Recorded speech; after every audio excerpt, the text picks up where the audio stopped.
Російський уряд пішов у відставку. Про це повідомив тамтешній прем'єр-міністр Дмитрій Медведєв. Зараз він виконує обов'язки глави Кабміну до формування нового.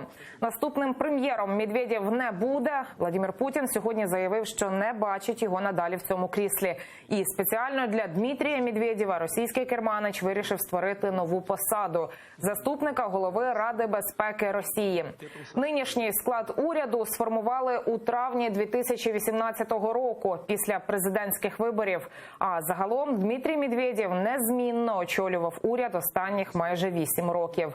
Жодних офіційних причин такої швидкої відставки не називають. Відомо, що трапилося це одразу після того, як російський президент Владимир Путін звернувся до федеральних зборів. У своєму щорічному посланні він заявив, що задоволений роботою російського Кабміну. Мовляв, чиновникам вдалося зробити не все, але це і не було можливим. Мы, как правительство Российской Федерации, должны предоставить президенту нашей страны возможность принимать все необходимые решения для этого.